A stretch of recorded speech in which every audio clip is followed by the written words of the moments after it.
IFM شابوبا. الكلام نبداوه اليوم من الحوم، من زناقي اللي كان جات تتكلم راهي شهدت على ولادة الأبطال، على وليد ملي صغير أغلب وقته ساكت، أما ساقيه تتكلم اللغة اللي تحكي مع القلوب، لغة الجرينتا واللعب على المريول. الكلام اليوم على ساحر الجيلين، الكلام على حمادي العقربي. تولد حمادي العقربي نهار 20 مارس 1951 محمد بن رحيم، يتولد في عاصمة الجنوب صفاقس.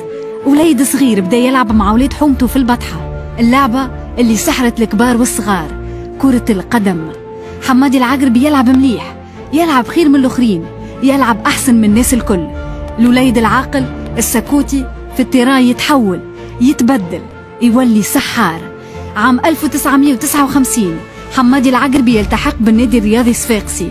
قدرته على الاحتفاظ بالكرة، اللعب في كل المساحات وقراءة اللعب خلوه يتفوق على كل منافسيه.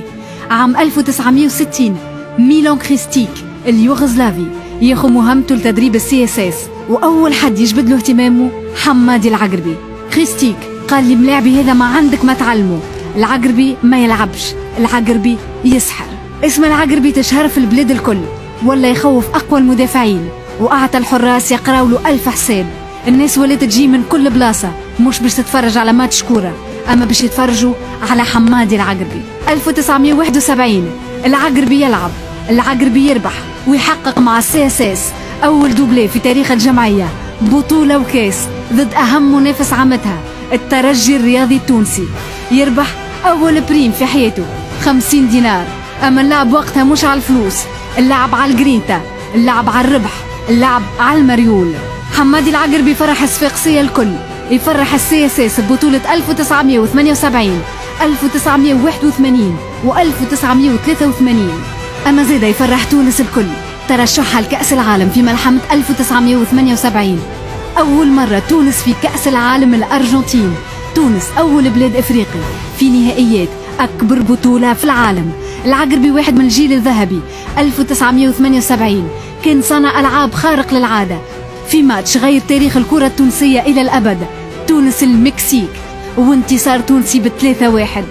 العقربي يتعرض لعدة مشاكل صحية في الظهر، لكن في كل مرة يرجع، في كل مرة يقف يتكلم في الميدان، المكان الوحيد اللي كان هالراجل الحشام ينجم يتكلم فيه مع الآلاف، مع الملايين من المحبين. حمادي العقربي ولا ما عادش ملاعبي كرة أكهو، ولا فينومين.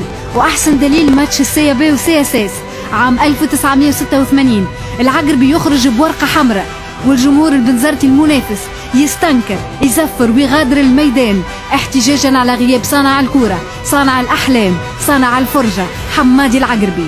1986 ماتش اعتزال العقربي، CSS ضد المنتخب القومي. الناس الكل جات، الملاعبية الكل حضرت، الدموع في العينين والغصة في الحلق. من اليوم ما عادش باش نروح على الميادين، من اليوم ما عادش باش نلقاو الساحر. جمهور الطيب المهيري في آخر مقابلة يقف الكل تقديرا، يودع بطل CSS، يودع بطل تونس حمادي العقربي اللي غادر الملاعب أما ما غادرش القلوب. حمادي العقربي اللي معاه الناس حلمت، عرفت اللي المستحيل مش تونسي، غرم أجيال بالكورة، غرم أجيال بالربح. كان هو أهم من أكد اللي أهم في الرياضة قيم الرياضة، أن القدوة تكون بالأخلاق العالية قبل الإنجازات. الكلام اليوم كان على واحد من أهم رياضيي القرن في تونس، هذا حمادي العقربي. للي ما يعرفوش أسمع منا، هذوما أولاد البلاد، هذوما اللي صنعوا البارح، اللي اليوم قدوة، الأحلام غدوة. شابوبا حمادي العقربي.